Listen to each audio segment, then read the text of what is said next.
Welcome to Hospitality on the Rise, the podcast about the people shaping the hospitality industry and their journeys. I'm your host, Alice Chang, founder and CEO of Culinary Agents, hospitality's go-to hiring platform. And I'm here to give you your dose of virtual mentorship. Here, we'll be sharing the stories, lessons learned, and advice from hospitality leaders who've carved out their own path to success. After all, this industry is where many get their start and go on to do incredible things. Whether you're a pro, starting out, or just love the hustle, this podcast highlights what makes hospitality extraordinary: the people. I'm so excited to have Chef Bob Bennett here with us. Bob is the executive chef of Zingerman's Roadhouse, bringing really good American food to the community. I love that. My team made sure they included that in there. As part of the Midwest food empire of Zingerman's community of businesses, including Zingerman's Mail Order, Bakehouse, Next Door Cafe, Candy Manufactory, Coffee Company, and more. He's also the board of directors, on Independent Restaurant Coalition. Bob, welcome. Thanks. I'm excited to be here. Excited to have I'm a excited to conversation. have. Yes. I was fortunate enough to hear you on a panel last year at the Southern Smoke Foundation Festival, and I was like, I need to meet Bob. So thank you for taking the time. But let's take it back a little bit and tell us, how did you get into this industry? Absolutely. So I grew up. I'm pretty much living in my hometown, so just north of Ann Arbor. My whole life. And then went to high school in Ann Arbor, and then graduated just west of Ann Arbor. So, and my family, our food traditions growing up it was mostly boxes. So mac and cheese, hamburger helper. I remember distinctly selling cookbooks while I was in high school or in elementary school just for microwaved food. So this was kind of like the era I grew up in. But I remember we also went out to eat a lot. So I remember there's a restaurant in Ann Arbor called the Real Seafood Company. So I remember eating mussels there for the first time, ordering out for ribs, doing all these things. So we got accustomed to different foods than just our boxes. Um, It's a from different there, time like back then. it was a different time. Yeah. It was interesting. It aligns well with some of my the founders of Zingerman's, the kind of the food that they grew up with, like white bread and bologna sandwiches kind of thing. So, but I mean, one of the cool things about my family is that we always had like these big get-togethers where we all came around the table and had conversations, shared a meal, regardless of what it was, and that always kind of felt like a cool thing that connected me to restaurants going forward. Kind of fast forward to like graduating out of high school, much like I feel like a lot of kids going out of high school, I had nothing figured out. Didn't know what I wanted to do, who I wanted to be. Um, but at that point in time, the thing you did is you just went to college and hoped you figured it out. So that's what I did. I went to a college just south of Ann Arbor, called Siena Heights. Really just kind of sowed some oats and didn't really go to class a lot. Wasn't really much of a class goer. Wasn't great in school. Kind of like C plus average sort of situation. Came back I mean, that home, sounds went good to to me. right. I mean, isn't it Came, just like pass fail now? I mean, it is a little bit check plus. I think is right. the new thing for my kids. For sure. That's for Came, another came pod, back but home. Right. Came back home, kind of bounced around from community college to Eastern Michigan University while dipping my toes in restaurants. So my first restaurant job was a place called Mongolian Barbecue. It's basically like a hibachi grill meets a frat house sort of situation, where we were in front of people cooking with sticks and like just trying to have fun and get tips and do things like that. Didn't really like all of our food was like frozen off a Cisco truck. You dropped your soup into a pot with a little bit of water, and that's how you made soup for the day, sort of thing. But really like kind of understanding like the family of the restaurant and camaraderie and working at pace. From there, a friend of mine was working at Zingerman's Delicatessen, which is kind of the original Zingerman spot. He's like, I think you'd be good at this. I had no idea why he thought I'd be good at it, but I was like, oh yeah, sure. I mean, kind of when someone tells you you're good at something, you're like, all right, well, I guess that's what I'm doing.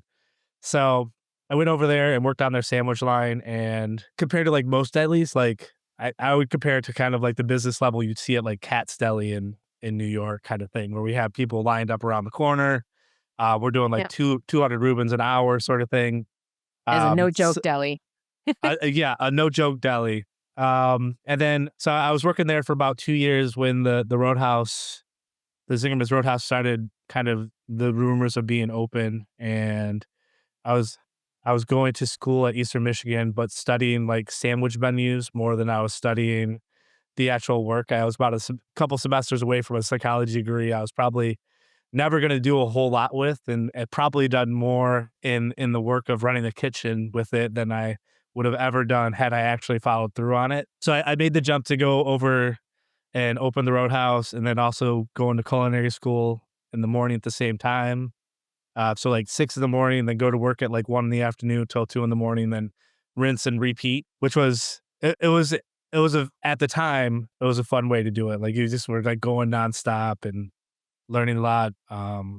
But it was exciting to be part of kind of like that opening crew. And because like much like we went over there in August, and much like every restaurant that's ever been a restaurant, we didn't open until September. So about a month and a half past our deadline. So we got to be a part of like the painting crew on the That's not bad. outside, and just have like some cool connection to it, and kind of a nice summer outside painting. So, and then we just kind of got up and running. I was on the grill station that first night we opened and did like 300.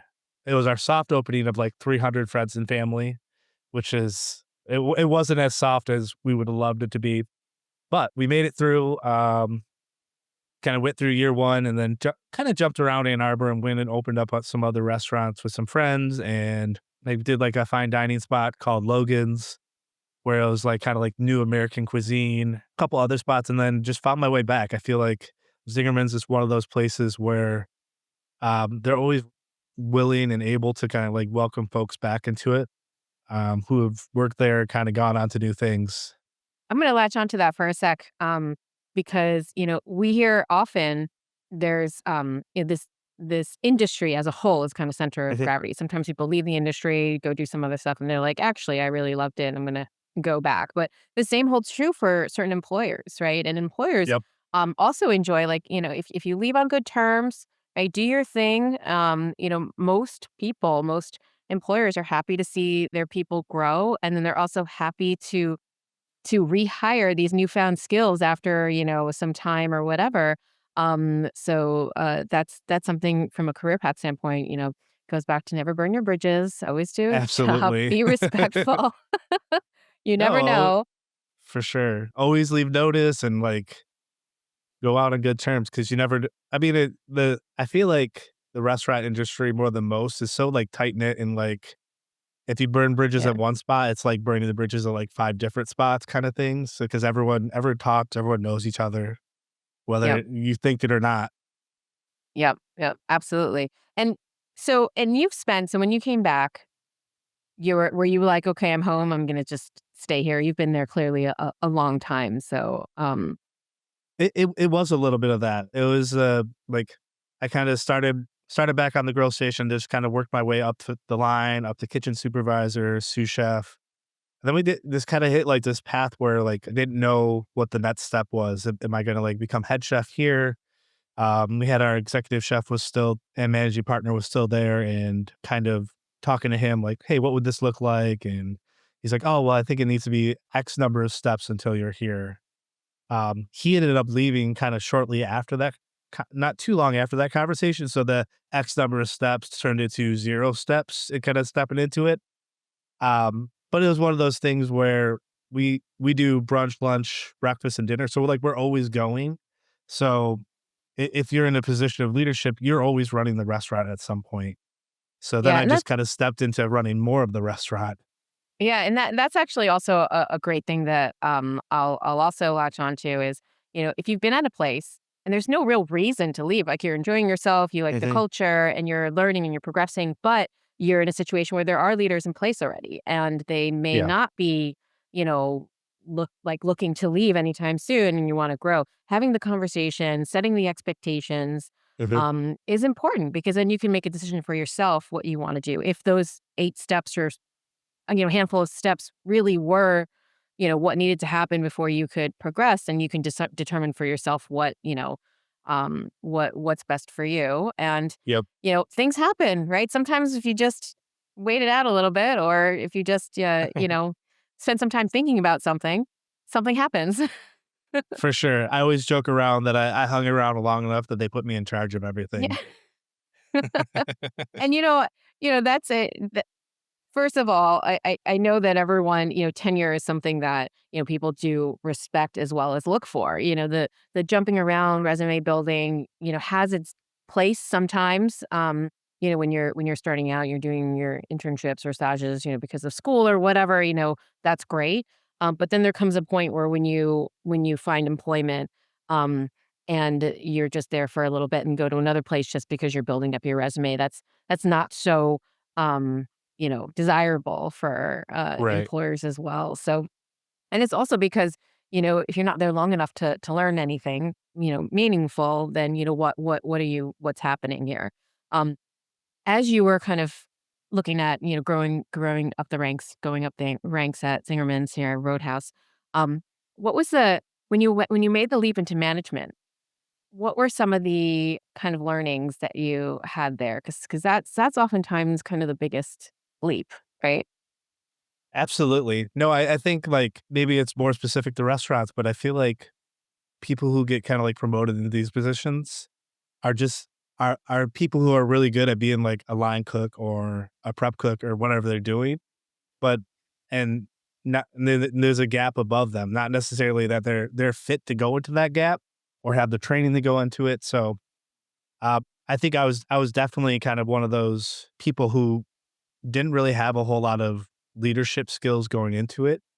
I think being able to like when I started at the Roadhouse, like I knew I didn't know a lot about food, but I knew I could just work my butt off. So that was kind of the approach that I took to most days. So, and I think that's kind of what I did as a leader for a long time, where I was if someone wasn't getting a task done, like I was there to lift them up and model kind of this sort of like just going all out to finish the day kind of thing. But as I kind of like got stepped more into the role, like I realized this is actually self-defeating in a way. Like I'm actually like making it so that they're not my staff isn't actually completing their job. So I mean, there was a lot of learning points like that, and it was like, how do I deal with frustration, not outwardly but constructively, was a hard one. I remember like really early on where like I had like a call off in one department and I'm trying to get a gentleman to kind of, hey, I need you to do this today. And the answer is no. And like almost like a childlike response for myself, like fine, I guess we just won't have any dishes today kind of thing. So kind of getting past those and learning different ways to kind of get to the spots that we need to be was definitely like a learning experience for me. Yeah, that's something we hear really often, right? Whether or not it's people, rising through the ranks without the proper training prematurely because they're great at their job, right? Which is Mhm. which is great. But then that gap of depending on the situation, are they ready to be able to manage people, right? And sometimes that comes with some time with reflection and just doing. Mhm. And sometimes that takes a lot longer. Right. So congratulations on getting there quickly. Yeah, thank you. Um, so, what was it, and, as you kind of like grew more in your leadership role, and started looking at developing other leaders, Mhm. were there kind of, what's your hack on kind of identifying or growing folks who are who clearly do their job well, and have the Mhm. potential for, moving to the next step? I mean, I think a lot of it is in our restaurant and for myself, it's finding people who kind of exhibit the right energy, I think. We talk a lot about energy at the Roadhouse and like when we're hiring folks, like it's energy over everything. Like do that are they jumping into doing tasks? Are they getting along with the person that's to them? And like they don't need to be best buddies, but like we need to be able to coexist on the line. So I look at that in a lot of my leaders, like, do I think they can gain the respect of the person next to them so that when they in correct them or instruct them on something, like that person is taking them literal instead of being like, yeah, whatever, you're not my Yeah. boss yet kind of thing, which happens a lot. So I mean, it's that. And then also people who are like able to take on coaching because much like myself, no one's ready to be that leader on day one. And most of the times they're not ready to be that leader on day 365. So, I mean, having that kind of empathy that not everyone's going to have at day one, and it's a growth process, and it doesn't happen overnight. I think there's some folks who are just kind of gifted in it, but for the 98% of the other folks, like it's a process of learning and giving them the space to learn and the ability and the tools to learn. I think is a big piece of it. Yeah, absolutely. We have, oftentimes people don't either they don't know what to ask for or they don't have the confidence to ask for. And it's a Right. two-way street, right? When you have the right energy, when you have the leadership that's open to the questions because the person's open to feedback, et cetera, then that creates a different communication and an overall culture. What advice would you give to somebody who's like, you know, starting out at like their dream restaurant and really looking to progress their career and get into a leadership position, whether it's within that one restaurant or in another one? Right. I think one of the things that we try to kind of emphasize with our staff, and I think it's such an important lesson for a lot of cooks on their way to being chefs, is to ask for help. And it doesn't have to be because you're not doing a good job. It's because you want to learn something new. And I think it's one of the things that when I was coming up, like I for sure did not ask enough for help. Like it was more of like, I'm just gonna figure this out so people don't see weakness in me, not realizing that asking for help is such a sign of strength. And really kind of helps everyone around you, I think, where the leaders that you're working for recognize like, hey, maybe this is something that we need to work on a little bit more, as opposed to like just glossing over it, like, oh, I'll just figure it out by myself and never really quite figuring it out. I think it's just such a piece of like adding collaboration to your growth. Yeah. Yeah, and asking for help, early on, I think, has the broader benefits as, er Mhm. kind of equate it to, like, sometimes you meet somebody and you forget their name, and then you meet them again, and you're like, "What's your name again?" But then, like, by the 3rd or 4th time, you actually cannot ask them what their name is again. You Right. just, like, gloss it over, right? And, asking for help early is kinda like, giving you the opportunity to learn, and then, so how to do it going Mhm. forward, and everyone's expectations are kind of set. So, um, I love that. So, you mentioned, and I know that, I mean, the organization is huge. Your particular, what's under your purview is also, like you said, always on, very Mhm. busy, et cetera. How do you, um, have harmony in your life? I used to say like balance, but it's not balance. There's not equal parts, but how do you Right. keep yourself kind of on an even keel? I mean, I think it's a tough one to kind of balance, I think. And more of kind of like, um, how do where do I see points where I'm all the way in this piece of my life or I'm all the way in this piece of my life, and like trying to like I love what I do and I love my people at my restaurant, but I also love my family. I have a 6-year-old and a 13-year-old at home and a loving wife. So being able to like what time do I commit to them and what time do I commit to work, and knowing that like when I was in my 20s, like I could do like 60, 65 hours a week. But now that I have a family at home, like I know, and I if I surround myself by enough good people at work, like I don't have to be there 60 Yep. hours, and recognizing that 50 hours is okay and I shouldn't, and despite my inner pieces of me, like I shouldn't feel guilty about that and no one should feel guilty about that.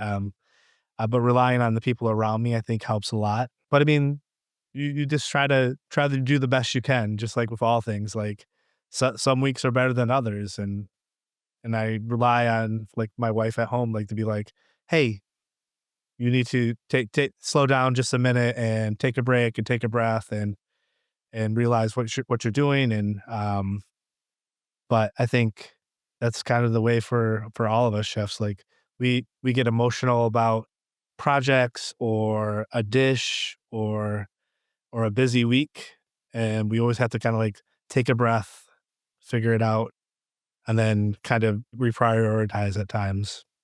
Yeah, and that's something really common with, leaders as they evolve too. You shift from the doing, right, to Mhm. the overseeing. And that sometimes that's a difficult transition oftentimes when you're so used to for so many years, doing all the time, right? As you mentioned earlier. You realize when you enable the team, Mhm. step it up, and it's actually it kind of shifts into another, like, wow, that's really great. And then Right. you're actually doing them a favor when you are going home and, spending time with your Yeah. family, and, having that peace of mind is really, really magical, actually. Yeah, it becomes this interesting thing where your team actually starts inspiring you. Like Yep. when we just went through a pretty long renovation and came back, and like the whole team like came back from 6 weeks off, which was amazing in itself. And like they just jumped right back into it. And like I thought it was gonna be like I'm gonna be at the restaurant till like 2 in the morning every night prepping, but they all jumped in and like really inspired me in the work they were doing. Yeah. It kinda, like, reassesses, like, "Oh," meaning that what is the definition of success, right? And that Right. kind of evolves for you individually over time. And, I always say, ask yourselves the hard questions when people are coming to me for advice, and I'll ask myself the hard questions. And you know, the definition of success for you personally can evolve over time. And, for me, Hmm. I say, well, now the definition of success is like, when I have these moments where the team is thriving, they're excited, they're doing their Right. thing, and, everyone's proud of each other and we're accomplishing stuff like that's just like, that's the goal, right? Everyone's Absolutely. doing their thing. Everyone feels like, they're taken care of and they're excited and they're accomplishing things. And, ask me that 20 years ago, the answer would have been very different. For sure.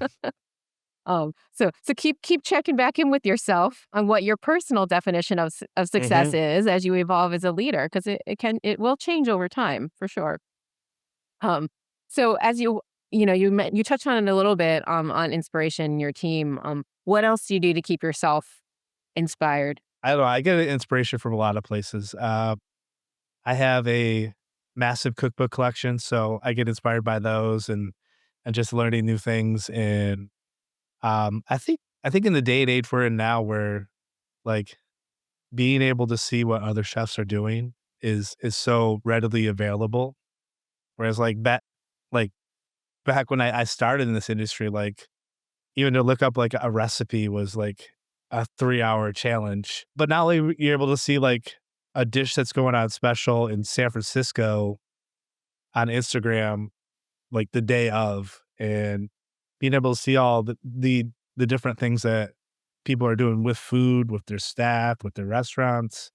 So I gain a lot of inspiration from that. I think also like the community around me, it is a big piece of it, where I have a 6-year-old and 13-year-old as they grow up in it, and being a piece of that and what we're leaving behind for our kids, I think is super inspiring. I love it. I love it. I feel like chefs, especially nowadays, there's so much. You're like educators as well, like to the Mhm. community, and you're bringing people and the ecosystem to the forefront, and essentially helping others understand like how the Oh, pieces come for sure. together, the importance of them, etc.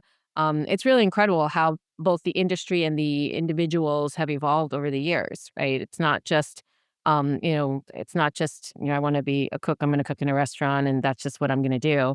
There's just the profession has evolved so much. It was interesting what you were saying about like kind of chefs and kind of the role they play in the community, and how they it's not just cooking food anymore. It is really kind of the educator, and it's also like how we build a community for what we want it to be and what we leave behind. I think the chef's legacy is a pretty big piece of it. Absolutely. You spend the time building your trust with the community, right? People trust you. And once you reach that level, you're able to do with it a lot of other great things, because you've already earned that trust. So now you're gonna bring everyone to another portion of the ecosystem of food. Absolutely. On that note, we are gonna go to quick fire. What advice would you tell your younger self? I would probably tell myself to slow down and talk to more people. I think when I was younger in my career, it was very much head down, blinders on, only seeing what's 3 feet in front of me, and being able to kind of take more in and ask more questions. What's your advice for someone struggling in the industry? One of the things, and it kind of goes for my own self, like where I didn't ask for help early on. And we, a lot of us all have kind of like that line cook mentality where, oh, if I just get the Nets ticket, I'll be fine. If I just get the Nets 5 tickets, I'll be fine. But really, it's like 20 tickets ago when you really kind of sunk.